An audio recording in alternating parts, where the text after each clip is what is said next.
Hi every one. KTU 2024 സ്കീമിൽ third സെമസ്റ്ററിൽ വരുന്ന സബ്ജക്റ്റാണ് തിയറി ഓഫ് കമ്പ്യൂട്ടേഷൻ. അപ്പോൾ ഈ ഒരു സബ്ജക്റ്റ് എന്ന് പറയുന്നത് കമ്പ്യൂട്ടേഷൻ പ്രോസസ്സിൽ അതിൻ്റെ തിയറിറ്റിക്കൽ കൺസെപ്റ്റ് എക്സ്പ്ലെയിൻ ചെയ്യുന്ന ഒരു സബ്ജക്റ്റാണത്. കമ്പ്യൂട്ടേഷൻ എന്ന് വെച്ചാൽ എന്താണ്? Computation means the process of performing a sequence of steps ഒരു algorithm to solve a problem. ഒരു പ്രോബ്ലം സോൾവ് ചെയ്യാൻ വേണ്ടിയിട്ട് ഒരു പെർട്ടിക്കുലർ സ്റ്റെപ്സ് അല്ലെങ്കിൽ ഒരു സീക്വൻസ് ഓഫ് സ്റ്റെപ്സ് അല്ലെങ്കിൽ അൽഗോരിതം ഉപയോഗിച്ചിട്ട് ഒരു പെർട്ടിക്കുലർ പ്രോബ്ലം സോൾവ് ചെയ്യുന്നതിനെയാണ് കമ്പ്യൂട്ടേഷൻ എന്ന് പറയുന്നത്. അപ്പോൾ നമുക്കറിയാം കമ്പ്യൂട്ടിംഗ് ഡിവൈസസ് നമ്മളിപ്പോൾ യൂസ് ചെയ്യുന്ന സ്മാർട്ട് ഫോൺ, ലാപ്ടോപ്പ്, ഇതെല്ലാം അതിനകത്ത് റൺ ചെയ്യുന്ന ഓരോ ആപ്ലിക്കേഷനും ഒരു പെർട്ടിക്കുലർ അൽഗോരിതം അല്ലെങ്കിൽ ഒരു സീക്വൻസ് ഓഫ് സ്റ്റെപ്സ് ഫോളോ ചെയ്തിട്ടാണ് അത് റൺ ആവുന്നത്. അപ്പോൾ ഈ കമ്പ്യൂട്ടിംഗ് ഡിവൈസസിൻ്റെ തിയറിറ്റിക്കൽ കൺസെപ്റ്റ്സ്, അതിനെ തിയറിറ്റിക്കലി അല്ലെങ്കിൽ അതിനെ നമ്മൾ മാത്തമാറ്റിക്കലി നമ്മൾ എങ്ങനെയാണ് റെപ്രസെൻറ്റ് ചെയ്യുന്നത്, മാത്തമാറ്റിക്കലി റെപ്രസെൻറ്റ് ചെയ്ത് കഴിഞ്ഞാൽ നമുക്ക് അതിനെപ്പറ്റി കൂടുതൽ സ്റ്റഡി ചെയ്യാൻ പറ്റും. അപ്പം mathematical modelling of the computation ആണ് ഈ ഒരു സബ്ജക്റ്റിൽ നമുക്ക് പഠിക്കാനുള്ളത്. അപ്പോൾ ഇതിൻ്റെ ഫസ്റ്റ് മൊഡ്യൂളിൽ ആദ്യം കുറച്ച് ഈ ഒരു സബ്ജക്റ്റിൻ്റെ കുറച്ച് ഫൗണ്ടേഷൻസ്, കുറച്ച് ബേസിക് കാര്യങ്ങൾ എക്സ്പ്ലെയിൻ ചെയ്യുന്നുണ്ട്. So in this video we will discuss about the motivation for studying computability theory. Then we will see need for mathematical modeling, which is automata. Then we will introduce to mathematical models of simple devices like on or off switch. And second, we will see coffee vending machine. Okay, so these are the foundations of the subject. Now let's see in detail about motivation for studying the computability theory. നമ്മൾ നേരത്തെ പറഞ്ഞതുപോലെ computation എന്ന് പറയുന്നത് എന്താണ്? ഒരു algorithm ഉപയോഗിച്ചിട്ട് ഒരു particular problem solve ചെയ്യുന്നതിനെയാണ് കമ്പ്യൂട്ടേഷൻ എന്ന് പറഞ്ഞു. സോ നമ്മൾ കമ്പ്യൂട്ടിംഗ് ഡിവൈസസ് യൂസ് ചെയ്യുന്നത് പ്രോബ്ലംസ് സോൾവ് ചെയ്യാൻ വേണ്ടിയിട്ടാണ്. Okay, now the question is what problems can be solved by computers and what problems cannot be. Computer ഉപയോഗിച്ചിട്ട് അല്ലെങ്കിൽ കമ്പ്യൂട്ടിംഗ് ഡിവൈസസ് ഉപയോഗിച്ചിട്ട് എന്തൊക്കെ പ്രോബ്ലംസ് സോൾവ് ചെയ്യാൻ പറ്റും, എന്തൊക്കെ പ്രോബ്ലംസ് സോൾവ് ചെയ്യാൻ കഴിയില്ല, കമ്പ്യൂട്ടേഴ്സിന് എന്തൊക്കെ പ്രോബ്ലംസ് സോൾവ് ചെയ്യാൻ കഴിയില്ല. അപ്പോൾ ഇതൊരു ക്വസ്റ്റ്യനാണ്. ഈ ഒരു ക്വസ്റ്റ്യൻ അഡ്രസ്സ് ചെയ്യണം അല്ലെങ്കിൽ ഇതിനെ പറ്റി സ്റ്റഡി ചെയ്യണം, നമുക്ക് ഡീറ്റെയിൽ ആയിട്ട് സ്റ്റഡി ചെയ്യണം എന്നുണ്ടെങ്കിൽ കമ്പ്യൂട്ടിംഗ് ഡിവൈസസിൻ്റെ തിയറിറ്റിക്കലി അതിനെ മാത്തമാറ്റിക്കലി റെപ്രസെൻറ്റ് ചെയ്ത് നമുക്ക് കൂടുതൽ സ്റ്റഡി ചെയ്യാൻ കഴിയണം. Okay, so as per the computability theory we can divide problems into two categories. First one is decidable problems and second is undecidable problems. Okay, as per the computability theory we can divide problems into two categories: decidable problems and undecidable problems. Okay, എന്താണ് decidable problems? Problems for which an algorithm exists. അതായത് ആ problem solve ചെയ്യാനായിട്ട് നമുക്കൊരു correct ഒരു sequence of steps നമുക്ക് എഴുതാൻ പറ്റുന്നുണ്ടെങ്കിൽ അല്ലെങ്കിൽ ഒരു കറക്റ്റ് അൽഗോരിതം ഉണ്ടെന്നുണ്ടെങ്കിൽ we can say that problem is decidable problems. Algorithm എഴുതാൻ പറ്റുന്നുണ്ടെങ്കിൽ ദാറ്റ് മീൻസ് അത് സോൾവ് ചെയ്യാൻ പറ്റും, കമ്പ്യൂട്ടർ ഉപയോഗിച്ചിട്ട് സോൾവ് ചെയ്യാൻ പറ്റും, അതാണ് അതിൻ്റെ മീനിങ്. അപ്പോൾ if there is an algorithm exist for a problem, that problem is called decidable problem. Okay, and undecidable problems എന്ന് വെച്ച് കഴിഞ്ഞാൽ no algorithm can solve the problem for all possible input. അതായത് undecidable problem എടുത്തു കഴിഞ്ഞാൽ അതിൻ്റെ may be അതിൻ്റെ some ഇൻപുട്സിന് ചിലപ്പോൾ നമുക്ക് സോൾവ് ചെയ്യാൻ പറ്റുമായിരിക്കും, അൽഗോരിതം ഉപയോഗിച്ചിട്ട് സോൾവ് ചെയ്യാൻ പറ്റും, but there is no algorithm exist for all possible inputs. Okay, അപ്പോൾ ഇതാണ് ഫസ്റ്റ് ഒരു motivation why we need to study computability theory എന്ന് ചോദിച്ചാൽ ഫസ്റ്റ് റീസൺ ഇതാണ്, to understand what problems can be solved by computers and what can not be. Okay, and now the second motivation is that it provides theoretical foundation for many applications. അതായത് നമ്മൾ computer science ഫീൽഡിൽ, computer science ഡൊമൈനിൽ നോക്കിക്കഴിഞ്ഞാൽ കുറേ അധികം ഫീൽഡിൽ അതിൻ്റെ theoretical foundations ആണ് ഈ ഒരു സബ്ജക്റ്റ്, ഈ ഒരു കമ്പ്യൂട്ടബിലിറ്റി തിയറി എന്ന് പറയുന്നത്. അപ്പോൾ അങ്ങനെ എടുത്തു കഴിഞ്ഞാൽ പ്രോഗ്രാമിംഗ് ലാംഗ്വേജസ്, അതേപോലെ compiler construction, this is L ആണ്, compiler construction, artificial intelligence, algorithm design and complexity theory, അങ്ങനെ കുറേ അധികം ഏരിയയിൽ കുറേ അധികം ഡൊമൈനിൽ ഉള്ള ഒരു തിയറിറ്റിക്കൽ ഫൗണ്ടേഷൻസ് ആണ് ഈ ഒരു particular subjects. Okay, and now third motivation is that to understand the mathematical models of computation which help us understand how computers work by showing how they process inputs and follow rules. അതായത് നമ്മൾ നേരത്തെ പറഞ്ഞതുപോലെ computers work ചെയ്യുന്നത് എങ്ങനെയാണ്, ഒരു algorithm follow ചെയ്യുക. Algorithm കുറച്ച് ഇൻപുട്സിനെയൊക്കെ എടുത്തിട്ട് അതിനെ പ്രോസസ്സ് ചെയ്യും. ആ പ്രോസസ്സ് ചെയ്യുന്നത് ഒരു പെർട്ടിക്കുലർ അൽഗോരിതം ഫോളോ ചെയ്തിട്ടായിരിക്കും. അപ്പോൾ എങ്ങനെയാണ് ആ കമ്പ്യൂട്ടർ അൽഗോരിതം ഫോളോ ചെയ്യുന്നത്, ഓരോ ഇൻപുട്ടിനെയും എങ്ങനെയാണ് അത് റീഡ് ചെയ്യുന്നത്, അതിനെ അക്സെപ്റ്റ് ചെയ്തിട്ട് അൽഗോരിതത്തിലെ സ്റ്റെപ്സ് അനുസരിച്ച് എങ്ങനെയാണ് ആ ഇൻപുട്ടിനെ പ്രോസസ്സ് ചെയ്യുന്നത് എങ്ങനെയാണ് എന്നുള്ളത് നമുക്ക് സ്റ്റഡി ചെയ്യാനായിട്ട് ഹെൽപ്പ് ചെയ്യും ഈ ഒരു കമ്പ്യൂട്ടബിലിറ്റി തിയറി. ഓക്കെ, അപ്പോൾ അതിന് വേണ്ടിയിട്ട് നമ്മൾ മാത്തമാറ്റിക്കൽ മോഡൽസ് ആയിട്ട്, അതായത് ഈ ഒരു കമ്പ്യൂട്ടിംഗ് ഡിവൈസസിനെ മാത്തമാറ്റിക്കലി നമ്മൾ റെപ്രസെൻറ്റ് ചെയ്തിട്ടാണ് നമ്മൾ സ്റ്റഡി ചെയ്യുന്നത്. അപ്പം അവിടെ യൂസ് ചെയ്യുന്ന മാത്തമാറ്റിക്കൽ മോഡൽസിന് പറയുന്ന പേരാണ് ഓട്ടോമേറ്റ ആൻഡ് ഫോർമൽ ലാംഗ്വേജസ്. ഓക്കെ, അപ്പം ഈ ഒരു സബ്ജക്റ്റിൽ നമ്മൾ മെയിനായിട്ട് പഠിക്കുന്നത് ഡിഫറെൻറ്റ് കൈൻഡ് ഓഫ് ഓട്ടോമേറ്റയും അവിടെ ആ ഓട്ടോമേറ്റയിൽ യൂസ് ചെയ്യുന്ന അല്ലെങ്കിൽ അവിടെ നമ്മൾ ഇൻപുട്ടായിട്ട് യൂസ് ചെയ്യുന്ന ഫോർമൽ ലാംഗ്വേജസുമാണ് ഈ ഒരു സബ്ജക്റ്റിൽ നമ്മൾ മെയിനായിട്ട് പഠിക്കുന്നത്. ഓക്കെ, സോ ഇവിടെ ഓട്ടോമേറ്റ റെപ്രസെൻറ്റ് ചെയ്യുന്ന നമ്മൾ ഒരു പ്രാക്ടിക്കൽ കൺസെപ്റ്റ്സിലോട്ട് വരുവാണെന്ന്. ഈ ഓട്ടോമേറ്റ എന്ന് പറയുന്നത് ഒരു തിയറിറ്റിക്കൽ കൺസെപ്റ്റാണ്. അതിനെ നമ്മളൊരു പ്രാക്ടിക്കലി നമ്മളതിനെ റെപ്രസെൻറ്റ് ചെയ്യുമ്പം നമ്മൾ കമ്പ്യൂട്ടർ സയൻസിൽ ഒരു ഹാർഡ്വെയർ പേഴ്സ്പെക്റ്റീവിലാണ് നമ്മൾ ഓട്ടോമേറ്റ പറയുന്നത്. Okay, and software aspects, software പേഴ്സ്പെക്റ്റീവിൽ നമ്മൾ കാണുന്നത് ഫോർമൽ ലാംഗ്വേജസിനെ ആയിരിക്കും. ഓക്കെ, നെക്സ്റ്റ് നമ്മൾ ഡിസ്കസ് ചെയ്യാൻ പോകുന്നത് നീഡ് ഫോർ മാത്തമാറ്റിക്കൽ മോഡലിംഗ്. എന്താണ് mathematical modelling? It means taking a real world process or system and representing it in a mathematical form, something we can study, reason about and simulate using logic and formulas. ഇത്രയേ ഉള്ളൂ. ഒരു real world problem എടുക്കുക, അതിനെ കൂടുതൽ study ചെയ്യാൻ വേണ്ടിയിട്ട് അല്ലെങ്കിൽ അതിൻ്റെ സൊല്യൂഷൻ കണ്ടുപിടിക്കാൻ വേണ്ടിയിട്ട് നമ്മൾ അതിനെ മാത്തമാറ്റിക്കലി റെപ്രസെൻറ്റ് ചെയ്യും. മാത്തമാറ്റിക്കലി റെപ്രസെൻറ്റ് ചെയ്യുന്ന വെച്ചാൽ ഇക്വേഷൻസോ ഫോർമുലാസ് ഒരു ഡയഗ്രാംസ് ഒക്കെ യൂസ് ചെയ്തിട്ട് നമ്മൾ അതിനെ റെപ്രസെൻറ്റ് ചെയ്യും. അതിനാണ് മാത്തമാറ്റിക്കൽ മോഡലിംഗ് എന്ന് പറയുന്നത്. ഇപ്പോൾ ജനറലി സിമ്പിളായിട്ടൊരു എക്സാമ്പിൾ എടുക്കുകയാണെന്നുണ്ടെങ്കിൽ, സപ്പോസ് ഒരു problem to find the area of a circle. Okay, അപ്പോൾ ഈ പ്രോബ്ലം സോൾവ് ചെയ്യാൻ അതിൻ്റെ സൊല്യൂഷനെ നമ്മൾ മാത്തമാറ്റിക്കലി റെപ്രസെൻറ്റ് ചെയ്യുന്നത് എങ്ങനെയാണ്? πr² അല്ലേ, 3.14 ഇൻറ്റു r². r എന്ന് പറയുന്ന റേഡിയസ് ആണ്. ഓക്കെ, അപ്പോൾ അതിൻ്റെ ഒരു മാത്തമാറ്റിക്കൽ റെപ്രസെൻറ്റേഷൻ, മാത്തമാറ്റിക്കൽ മോഡലാണ്. ഈ ഒരു പ്രോബ്ലത്തിൻ്റെ മാത്തമാറ്റിക്കൽ മോഡലാണ് πr² എന്ന് പറയുന്നത്. ഇതുപോലെ കമ്പ്യൂട്ടേഷൻ പ്രോസസ്സ് വരുന്ന സമയത്ത്, അതായത് കമ്പ്യൂട്ടിംഗ് ഡിവൈസസ് ഉപയോഗിച്ചിട്ട് നമ്മൾ പ്രോബ്ലംസ് സോൾവ് ചെയ്യുമ്പം ആ കമ്പ്യൂട്ടിംഗ് ഡിവൈസസിൻ്റെ കമ്പ്യൂട്ടേഷണൽ ബിഹേവിയറിനെ റെപ്രസെൻറ്റ് ചെയ്യാൻ വേണ്ടി യൂസ് ചെയ്യുന്ന മാത്തമാറ്റിക്കൽ മോഡൽ ഉണ്ട്. ആ മാത്തമാറ്റിക്കൽ മോഡൽ അല്ലെങ്കിൽ അബ്സ്ട്രാക്ട് മെഷീൻ പറയുന്ന പേരാണ് ഓട്ടോമേറ്റ. ഓക്കെ, നമ്മൾ ഈ ഒരു സബ്ജക്റ്റിൽ പഠിക്കുന്ന മാത്തമാറ്റിക്കൽ മോഡൽസിനെ നമ്മൾ ജനറലൈസ് ചെയ്ത് പറയുന്ന നെയിമാണ് ഓട്ടോമേറ്റ. ഒരു കമ്പ്യൂട്ടിംഗ് ഡിവൈസസിൻ്റെ കമ്പ്യൂട്ടേഷണൽ ബിഹേവിയർ സ്റ്റഡി ചെയ്യാൻ വേണ്ടി യൂസ് ചെയ്യുന്ന മാത്തമാറ്റിക്കൽ മോഡൽ അല്ലെങ്കിൽ അബ്സ്ട്രാക്ട് മെഷീനാണ് ഓട്ടോമേറ്റ എന്ന് പറയുന്നത്. ഈ ഒരു സബ്ജക്റ്റിൽ നമ്മൾ പഠിക്കുന്ന ഓട്ടോമേറ്റയുടെ നെയിംസ് ആണ് ഇവിടെ പറഞ്ഞിരിക്കുന്നത്. Finite ഓട്ടോമേറ്റ, push down ഓട്ടോമേറ്റ, touring machine, അങ്ങനെയുള്ള കുറച്ച് മാത്തമാറ്റിക്കൽ മോഡൽസ് അല്ലെങ്കിൽ അബ്സ്ട്രാക്ട് മെഷീൻസ് ആണ് നമ്മൾ ഈ ഒരു സബ്ജക്റ്റിൽ പഠിക്കുന്നത്. ഇനി ഇതിനൊക്കെ ഒരു എക്സാമ്പിളായിട്ട്, അതായത് ഈ പറഞ്ഞിരിക്കുന്ന ഓട്ടോമേറ്റ അല്ലെങ്കിൽ ഈ പറഞ്ഞിരിക്കുന്ന അബ്സ്ട്രാക്ട് മെഷീൻസിന് കറസ്പോണ്ടിങ് ആയിട്ട് വരുന്ന റിയൽ വേൾഡ് എക്യുപ്മെൻറ്റ്സ്, അതായത് റിയൽ വേൾഡ് കമ്പ്യൂട്ടിംഗ് ഡിവൈസസ് ഏതൊക്കെയാണെന്ന് ചോദിച്ചു കഴിഞ്ഞാൽ, ഇപ്പോൾ ഒരു എക്സാമ്പിൾ, ഇപ്പോൾ ഫൈനൈറ്റ് ഓട്ടോമേറ്റയ്ക്ക് കറസ്പോണ്ടിങ് ആയിട്ട്, അതായത് ഫൈനൈറ്റ് ഓട്ടോമേറ്റ ഉപയോഗിച്ചിട്ട് നമുക്ക് എങ്ങനെയുള്ള കമ്പ്യൂട്ടിംഗ് ഡിവൈസസിനെ നമുക്ക് റെപ്രസെൻറ്റ് ചെയ്യാൻ പറ്റുമെന്ന് ചോദിച്ചു കഴിഞ്ഞാൽ, എക്സാമ്പിൾ ഇപ്പോൾ ട്രാഫിക് ലൈറ്റ് സിസ്റ്റം, അതേപോലെ വെൻഡിങ് മെഷീന്, ഫോർ എക്സാമ്പിൾ ഇപ്പോൾ കോഫി വെൻഡിങ് മെഷീന്. അപ്പോൾ അങ്ങനെയുള്ള കമ്പ്യൂട്ടിംഗ് ഡിവൈസസിനെ നമുക്ക് ഫൈനൈറ്റ് ഓട്ടോമേറ്റ ഉപയോഗിച്ചിട്ട് നമുക്ക് റെപ്രസെൻറ്റ് ചെയ്യാൻ പറ്റും. ഇനി പുഷ് ഡൗൺ ഓട്ടോമേറ്റ എടുക്കുകയാണെന്നുണ്ടെങ്കിൽ നോർമലി അത് യൂസ് ചെയ്യുന്നത് കമ്പൈലറിലുള്ള പാസിങ് വരുന്ന സമയത്ത്. അതൊക്കെ നിങ്ങൾ ഇനി ഹയർ ക്ലാസ്സിൽ പഠിക്കത്തേ ഉള്ളൂ. കമ്പൈലർ കൺസ്ട്രക്ഷനിലാണ് ഈ പുഷ് ഡൗൺ ഓട്ടോമേറ്റയൊക്കെ യൂസ് ചെയ്യുന്നത്. ഓക്കെ, പിന്നെ ടൂറിംഗ് മെഷീൻ എന്ന് പറയുന്നത് നമ്മുടെ modern computers, smart phones, general purpose കമ്പ്യൂട്ടേഴ്സൊക്കെ റെപ്രസെൻറ്റ് ചെയ്യാനാണ് ടൂറിംഗ് മെഷീൻ മോഡൽസ് ഉപയോഗിക്കുന്നത്.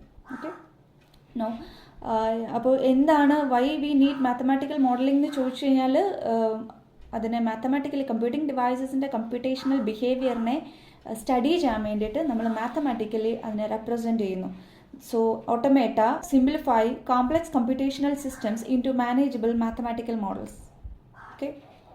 Also, automata gives us a precise, abstract way to think about computation. അപ്പോൾ ഇത്രയേ ഉള്ളൂ computational behaviour of a computing device കൂടുതലായിട്ട് സ്റ്റഡി ചെയ്യാനായിട്ട് അതിൻ്റെ ഒരു എളുപ്പത്തിന് വേണ്ടിയിട്ടാണ് നമ്മൾ mathematical modelling which is called automata use ചെയ്യുന്നത്. ഓക്കെ, ഇനി നമുക്ക് ഒരു 2 എക്സാമ്പിൾസ് നോക്കാം. On or off switch.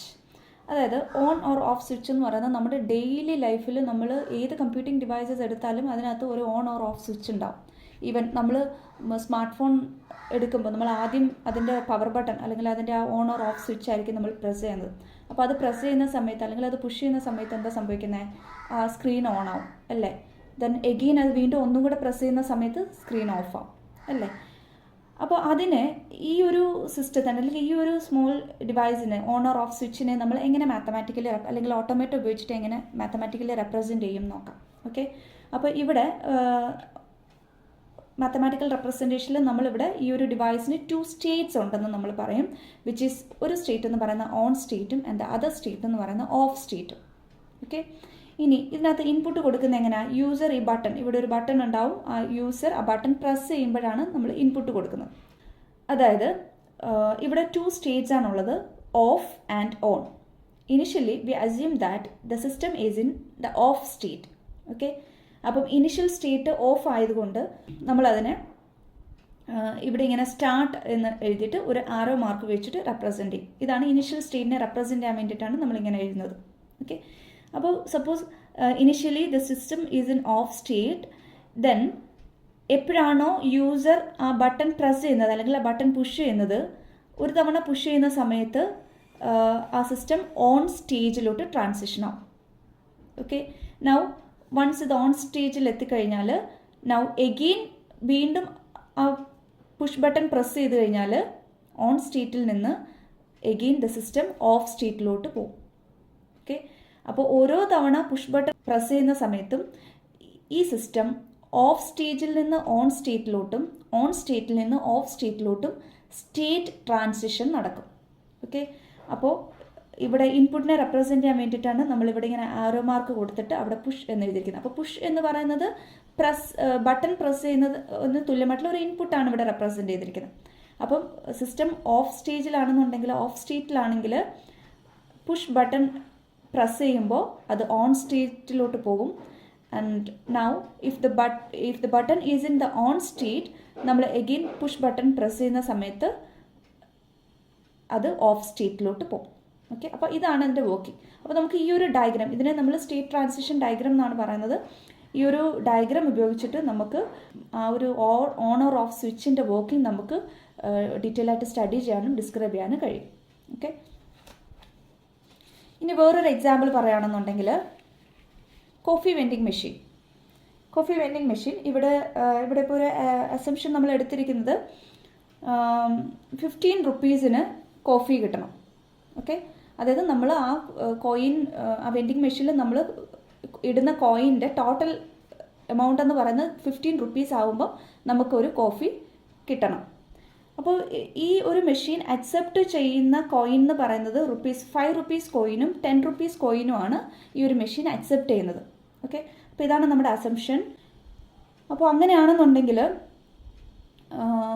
ഈ ഒരു സിസ്റ്റത്തിനെ നമ്മൾ നേരത്തെ പറഞ്ഞതുപോലെ ഓട്ടോമേറ്റ ഉപയോഗിച്ചിട്ട് നമ്മൾ റെപ്രസെൻറ്റ് ചെയ്യുകയാണെന്നുണ്ടെങ്കിൽ നമുക്ക് പറയാൻ കഴിയും ഈ ഒരു സിസ്റ്റത്തിന് ടോട്ടൽ 4 സ്റ്റേറ്റ്സ് ആണുള്ളത്. ഓക്കെ, നമ്മൾ നേരത്തെ പറഞ്ഞതുപോലെ ഓൺ ഓർ ഓഫ് സ്വിച്ചിൻ്റെ കേസിൽ ആ സിസ്റ്റത്തിന് 2 സ്റ്റേറ്റ്സ് ആണുള്ളത്, ഓഫും ഓണും. ഓക്കെ, അപ്പോൾ ഇവിടെ വരുമ്പോൾ കോഫി വെൻഡിങ് മെഷീൻ വരുമ്പോൾ നമുക്ക് പറയാൻ പറ്റും ഈ ഒരു പെർട്ടിക്കുലർ അസംഷനിൽ ഈ ഒരു സിസ്റ്റത്തിന് 4 സ്റ്റേറ്റ്സ് ആണുള്ളത്, Q0, Q5, Q10 and Q15. അപ്പോൾ ഇവിടെ ഞാൻ 0, 5, 10, 15 എടുത്തിരിക്കുന്നത് 0 എന്ന് വെച്ച് കഴിഞ്ഞാൽ ദാറ്റ് മീൻസ് ആ ഒരു മെഷീന് അറ്റ് പ്രസൻറ്റ് കോയിനൊന്നും ഇൻസേർട്ട് ചെയ്തിട്ടില്ല. അതായത് ആ മെഷീന് അറ്റ് പ്രസൻറ്റ് കോയിനൊന്നും അക്സെപ്റ്റ് ചെയ്തിട്ടില്ല എന്നുണ്ടെങ്കിൽ machine will be in the Q0 state. Then 5 rupees coin accept ചെയ്ത് കഴിയുമ്പോൾ അതായത് ടോട്ടൽ എമൗണ്ട് 5 റുപ്പീസ് അതിന് വെൻഡിങ് മെഷീന് കിട്ടിക്കഴിയുമ്പോൾ ആ machine will be in the Q5 state. Then total amount 10 rupees, totally 10 rupees മെഷീന് കിട്ടിക്കഴിയുമ്പോൾ machine will be in the Q10 state. Total rupees 15 ആയി കഴിയുമ്പോൾ vending machine will be in the Q15 state. അപ്പോൾ ഇങ്ങനെ 4 സ്റ്റേറ്റാണ് ഇവിടെ ഡിഫൈൻ ചെയ്തിട്ടുള്ളത്. അപ്പോൾ ഇതാണ് അതിൻ്റെ ഡയഗ്രാം, സ്റ്റേറ്റ് ട്രാൻസിഷൻ ഡയഗ്രാം ഇതാണ്. ഇവിടെ നോക്കി 4 state, Q0, Q5, Q10 and Q15. Okay, നേരത്തെ പറഞ്ഞതുപോലെ initially vending machine will be in the state Q0. That means Q0 എന്ന് വെച്ചാൽ ഇനിഷ്യലി വെൻഡിങ് മെഷീനിലൂടെ നമ്മൾ ഒരു കോയിനെ ഇൻസേർട്ട് ചെയ്തിട്ടില്ല. അപ്പോൾ ആ ഇനിഷ്യൽ സ്റ്റേറ്റിനെ റെപ്രസെൻറ്റ് ചെയ്യാൻ വേണ്ടിയിട്ട് ഇവിടെ ഒരു ആരോ മാർക്ക് ഉണ്ട്, നമ്മൾ അതിൻ്റെ മുകളിൽ സ്റ്റാർട്ട് എന്ന് എഴുതും. ഓക്കെ, ഇനി അപ്പോൾ initially machine will be in the Q0 state. That means at present നമ്മൾ കോയിൻ ഇൻസേർട്ട് ചെയ്തിട്ടില്ല. ഓക്കെ, ഇനി സപ്പോസ് നമ്മളൊരു 5 റുപ്പീസ് കോയിനാണ് ഇൻസേർട്ട് ചെയ്യുന്നതെന്ന് വിചാരിക്കാം. 5 റുപ്പീസ് കോയിൻ ഇൻസേർട്ട് ചെയ്ത് കഴിഞ്ഞാൽ വെൻഡിങ് മെഷീനിൽ എത്തിയിട്ടുള്ള ടോട്ടൽ കോയിൻ എന്ന് പറയുന്നത് എത്ര ആവും? 5 റുപ്പീസ് ആവും. അപ്പം machine will be in the state of Q5. അപ്പോൾ 5 റുപ്പീസ് എന്ന് പറയുന്ന ഒരു കോയിൻ നമ്മൾ ഇൻപുട്ടായിട്ട് കൊടുത്തു കഴിഞ്ഞാൽ നൗ ദ വെൻഡിങ് മെഷീൻ എന്ന് പറയുന്നത് Q0 സ്റ്റേറ്റിൽ നിന്ന് Q5 സ്റ്റേറ്റിലോട്ട് അത് മൂവ് ആവും, ട്രാൻസിഷൻ നടക്കും. ഓക്കെ, ഇനി നൗ Q5 സ്റ്റേറ്റിൽ നിന്നുകൊണ്ട് എഗെയിൻ നമ്മൾ വീണ്ടും ഒരു 5 റുപ്പീസ് കോയിൻ ഇൻസേർട്ട് ചെയ്യുമ്പോൾ ടോട്ടൽ എമൗണ്ട് 10 റുപ്പീസ് ആവും അല്ലേ? അപ്പം വീണ്ടും നമ്മളൊരു 5 റുപ്പീസ് ഇൻസേർട്ട് ചെയ്യുമ്പോൾ ടോട്ടൽ എമൗണ്ട് 10 ആവും. സോ ഫ്രം Q5 സ്റ്റേറ്റിൽ നിന്ന് വെൻഡിങ് മെഷീൻ Q10 സ്റ്റേറ്റിലോട്ട് ട്രാൻസിഷൻ നടക്കും. Q10 സ്റ്റേറ്റ് എന്ന് വെച്ച് കഴിഞ്ഞാൽ എന്താണ്? ടോട്ടൽ വെൻഡിങ് മെഷീനിൽ ഇപ്പോൾ ടോട്ടൽ 10 റുപ്പീസ് എത്തിയിട്ടുണ്ട്. നൗ എഗെയിൻ നമ്മളൊരു 5 റുപ്പീസ് ഇൻസേർട്ട് ചെയ്യുകയാണെന്നുണ്ടെങ്കിൽ എന്താ സംഭവിക്കുക? വെൻഡിങ് മെഷീനിൽ ടോട്ടൽ എമൗണ്ട് 15 റുപ്പീസ് ആവുകയാണ്. സോ ₹5 നമ്മൾ ഇൻസേർട്ട് ചെയ്ത് കഴിഞ്ഞാൽ വെൻഡിങ് മെഷീനിൽ സ്റ്റേറ്റ് എന്ന് പറഞ്ഞാൽ Q5 സ്റ്റേറ്റിൽ റീച്ച് ചെയ്യും. ഓക്കെ, Q15 സ്റ്റേറ്റിൽ റീച്ച് ചെയ്യും. ഓക്കെ, നൗ Q15 സ്റ്റേറ്റ് എന്ന് വെച്ച് കഴിഞ്ഞാൽ എന്താണ്? വെൻഡിങ് മെഷീനിൽ 15 റുപ്പീസ് ടോട്ടൽ എമൗണ്ട് 15 റുപ്പീസ് എത്തിയിട്ടുണ്ട് എന്നർത്ഥം. ഓക്കെ, അപ്പോൾ 15 റുപ്പീസ് ആണ് ഒരു കോഫിക്ക് എന്നുണ്ടെന്നുണ്ടെങ്കിൽ ഈ ഒരു സ്റ്റേറ്റിൽ എത്തുന്ന സമയത്ത് വെൻഡിങ് മെഷീൻ എന്ത് ചെയ്യും? ഒരു കോഫി ഡിസ്പെൻസ് ചെയ്യും.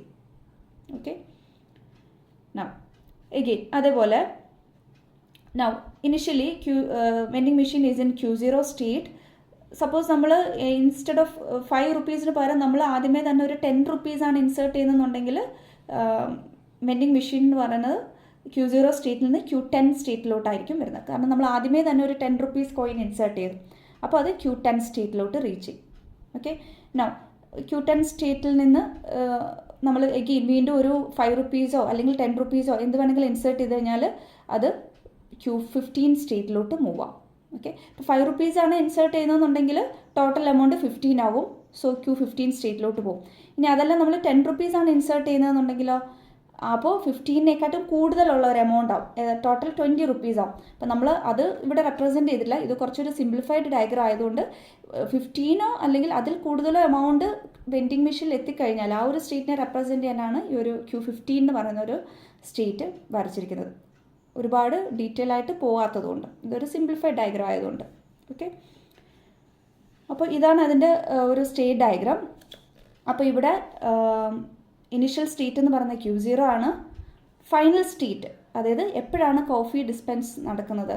Q15 സ്റ്റേറ്റിൽ എത്തുമ്പോഴാണ് കോഫി ഡിസ്പെൻസ് ചെയ്യുന്നത്. അപ്പോൾ ഇതാണ് ഫൈനൽ സ്റ്റേറ്റ്. അപ്പോൾ ഫൈനൽ സ്റ്റേറ്റിനെ നമ്മൾ റെപ്രസെൻറ്റ് ചെയ്യാൻ വേണ്ടിയിട്ട് ഡബിൾ സർക്കിളാണ് ഉപയോഗിച്ചിരിക്കുന്നത്. ബാക്കി എല്ലാ സ്റ്റേറ്റിലും നോക്കിയാൽ ഒരു സിംഗിൾ സർക്കിൾ മാത്രമേ കാണാൻ കഴിയുള്ളൂ. ഫൈനൽ സ്റ്റേറ്റിനെ മാത്രം നമ്മൾ ഡബിൾ സർക്കിൾ വെച്ചിട്ട് റെപ്രസെൻറ്റ് ചെയ്യും. ഓക്കെ, ദെൻ ഇൻപുട്ട് സിമ്പിൾസ് ഏതൊക്കെയാണ്? നമ്മൾ അതായത് ഇൻപുട്ട് സിമ്പിൾസ് എന്ന് പറയുമ്പം ഈ ഒരു കോഫി വെൻഡിങ് മെഷീൻ അക്സെപ്റ്റ് ചെയ്യുന്ന കോയിൻസ് ഏതൊക്കെയാണ് കോഫി വെൻഡിങ് മെഷീൻ അക്സെപ്റ്റ് ചെയ്യുന്ന കോയിൻസ്? ₹5 കോയിനും ₹10 കോയിനും. ഓക്കെ, അപ്പോൾ ഇത്രയാണ് ഈ കോഫി വെൻഡിങ് മെഷീൻ്റെ ഡീറ്റെയിൽസ്. സ്റ്റേറ്റ്സ് എന്ന് പറയുന്നത് Q0, Q5, Q10, Q15. Initial state Q0, final state Q15. Input symbols എന്ന് പറഞ്ഞാൽ ₹5ഉം ₹10. ഓക്കെ, അപ്പോൾ ഇങ്ങനെയാണ് നമുക്ക് മാത്തമാറ്റിക്കലി അല്ലെങ്കിൽ ഒരു അബ്സ്ട്രാക്ട് മെഷീൻ ആയിട്ട് കോഫി വെൻഡിങ് മെഷീനെ നമ്മൾ റെപ്രസെൻറ്റ് ചെയ്യുകയാണെന്നുണ്ടെങ്കിൽ ഇങ്ങനെ നമ്മൾ സിംപ്ലിഫൈ ചെയ്ത് ഏറ്റവും സിമ്പിൾ ലെവലിലാണ് വരച്ചിരിക്കുന്നത്.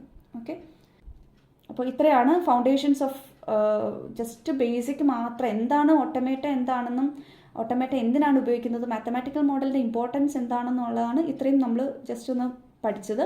ഓക്കെ, അപ്പോൾ നെക്സ്റ്റ് വീഡിയോയിൽ കാണാം. താങ്ക്